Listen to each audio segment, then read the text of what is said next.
it does feel like Hollywood. Thank you. Hollywood has a problem with motherhood. Would you agree? Clearly, they don't have a good idea of what motherhood should be if Ireland Baldwin is throwing strip club baby showers. No, right? they don't. They have a distorted idea of what motherhood is. But Katy Perry, as a host on American Idol, is accused of being a bully because basically she like shamed a lady for having 3 kids by the age of 25. Yeah, she acted like very performatively shocked when she found this out. The contestant told them, and it's weird because Katy Perry has publicly moved away from LA, went to Kentucky, started her family, even voted for Rick Caruso. Yeah, you know. And now, you know, she's seen basically shaming this woman for not closing her legs. Yeah. Essentially, like, I don't know how this is any like fundamentally different than slut shaming, but from a different perspective. But it's also, it kind of speaks to Hollywood's obsession with putting your career first. She said, like, you've been on your back too much or something. Yeah. Yep. Basically, like. And then when she seemed to have a bias against the girl from the start, even though she was talented, because it's not her dream to be a singer because she's had children. And they shame the idea. And the fact that she would assume that as well, just because she's had children, is crazy. And they shame the idea of motherhood at an early age. Like, I was reading some articles because they were talking about that clip of the girl who said she wants to have kids at 35. And like, it was like with Fresh and Fit or something. And they're like, your eggs are pretty much done for by 35. And I was like, is that true? Like, I didn't know the answer to that. Well, if we're talking realistically, it's way harder. It's way harder, kids exactly. At that age. And like, they were like, there was all of these like weird propaganda articles. They're like, the perfect age to have a kid is the age between the age of 31 and 35. And I'm like, but then there's plenty of stuff that say that's objectively not true. I remember like being in high school at a Catholic school with other Catholic girls, genuine believers who had all of the, you know, same values. And we started talking one day and I was like, when do you guys think that you guys want to have kids in the future? And they all said they wanted to have kids. Yeah. They're like, that's unanimous. But they were all like, 35, I think. That should be about time. 30-something, 30, at least 30. And I'm like, are you serious? It becomes a high-risk pregnancy. And not only that, but, you know, assuming we all hold the same views about premarital sex, you're saying you want to be a virgin until you're 35? They make movies about that, about guys. It's called The 40-Year-Old Virgin. Like, that's terrifying. I mean, I think they were saying it because they don't understand, you know, how the real world works. And, like, they were very pretty and smart women who obviously would get snatched up. Yeah. And probably have been by now. But it's just like the naivete. It just like makes me feel bad for people. Is that just because schools don't talk about it? Schools don't talk about it? My school would have. I mean, I don't know what I guess it's just so pervasive, this idea that you need to wait until you're established and a careerist. Yeah. To like then freeze your eggs. I mean, that's literally what's required. The dominating Hollywood narrative now is to put off anything family related. First of all, men hold you down anyways. Hollywood tells you that men hold women back from having their career as a mid-level executive or some type of lawyer. So the Hollywood tells you that you're held back.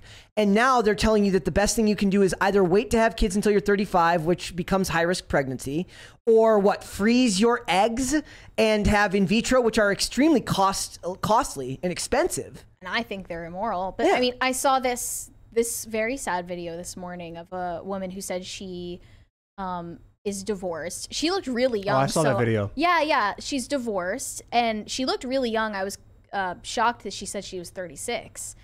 And she's like said, I've done the math. I don't have the time or the means to have children. And I wanted to, but it's not going to happen. Yeah. And she was like devastated by this. And I just think like these are the victims of, you know, the girl boss mentality that is being promoted by people like Katy Perry. Yeah.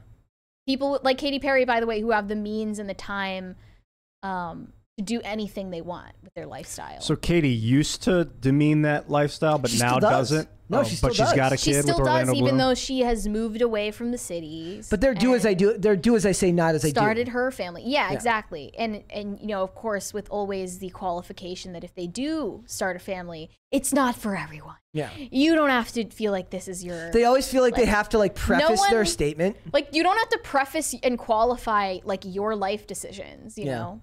And that's what, like, if you watch any videos about like people like who have kids, they always, all the comments are like, look, I'm not saying that having kids is for everyone, but like you don't have to say that. I had kids. It's like, did anyone looking at you having kids think, oh, so you're saying I should? Like, no, we no one. It's just like, you know, people's internal shame monologue. We had a comment the other day with somebody said it is objectively cruel to bring a child into this world because you bring them into a world of suffering and pain and you're not giving them the choice. And I just can't believe that level of like black pill. That's a suicidal mentality. Yeah. Yeah, it's not enough. It used to be that they had to have kids even in the times of slavery and war and really horror. You still had to have kids because otherwise there were no humans. Yeah, who's going to fight in the wars anyway? There's so many kids that we don't need to reproduce like we used to genetically to enhance the species. So there's this. So that makes Hollywood in itself immoral by pushing these narratives on purpose. And this goes back decades and decades and decades. Like I was talking to someone recently about when girl boss music started becoming prevalent, and at the very least, bad bitch o'clock. At the very least, TLC talked about No Scrubs in 1997. So there's a really funny thing where they're talking about how like they were like broke at the time, and somebody's like, they're out here like because like their record label screwed them over. Like they're out here shaming me for carpooling with a friend, and they don't have any money either. Like, but that's like that narrative has put women on the defensive since at least the late 90s, if not earlier. And we wonder why birth rates are down, why divorce is up, and why we as a society can't figure out why men and women can't get along anymore and can't figure out where they fit in the world. And that's because Hollywood is pushing it. You know, it started in at least the late 90s. It started earlier than that, honestly. But, you know, that's why I'm saying all the time, even though I didn't live through the 90s, that relative time of peace could only have existed for a decade or less. Probably. That's why it happened and, you know, fluttered away and it's gone forever. I also it's not just going to happen again. I don't know if it's possible in the internet age because it required a certain amount of naivete about like what was going on in these industries, and there's just too much democratization of information. You can get your information from too many sources now that there will never be one solid prevailing narrative that guides the culture anymore. When you say like an era of peace, you meant like militarily peace? No. I mean, I just mean culturally, there wasn't as much animosity between groups and before the internet, people didn't know. It was like it was like social. It was like before harmony. They go, and everyone runs into the arena at the same moment. The 90s were like before they went go. Like the internet was when they went open all the gates and everyone comes charging. Like the Hunger Games. Yeah. No, the example, running to the cornucopia. I have a funny example where I guess like there's a video of like a Mariah Carey concert from like 1995, and it's more diverse than any college brochure you've ever seen in your entire life. Because she was so perfectly racially ambiguous.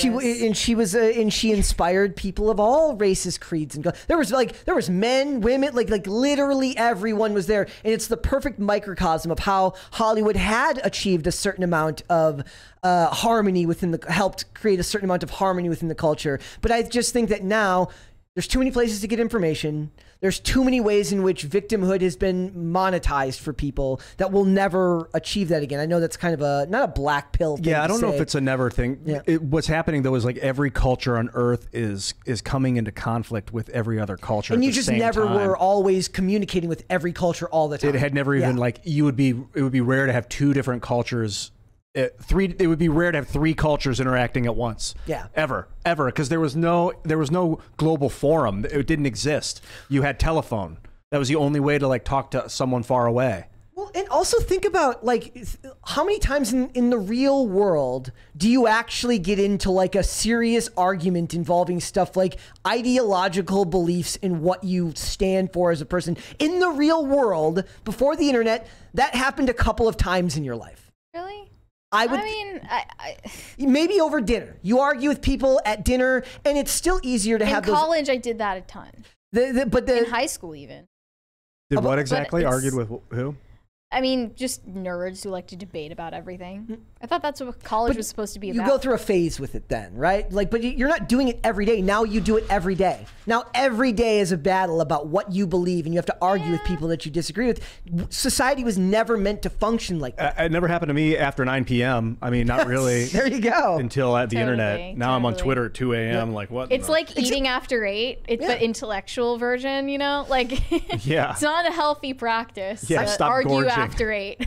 Like, I don't luckily for me, like, I don't really come into contact with a lot of people who like want to argue with me about something because I'm not super politically vocal about stuff. But people send me messages about like, this, you said this was stupid. And I'm like, okay, well, thank you for your feedback. Like, I clearly disagree, but that's fine. We had a tight group of friends in high school that there were like 10 of us that we would argue about politics, but it was all of it was coming from this insulated Caucasian, like Cuyahoga Falls, they called it Caucasian Falls. It was like 98% white people.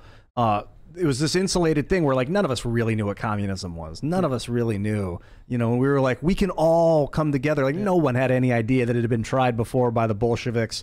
Like, so we were all, it was definitely, even though we felt diverse, we were all like from the same environment. Nobody had Chinese heritage. No one had, you know, African roots, any of that. Yeah.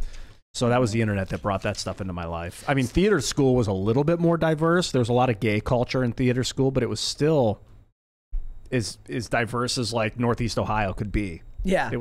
Thanks for watching. Listen to full episodes of Pop Culture Crisis on Spotify. Keep up with us on social media and make sure you subscribe and ring that bell so you never miss the show. Bye, guys.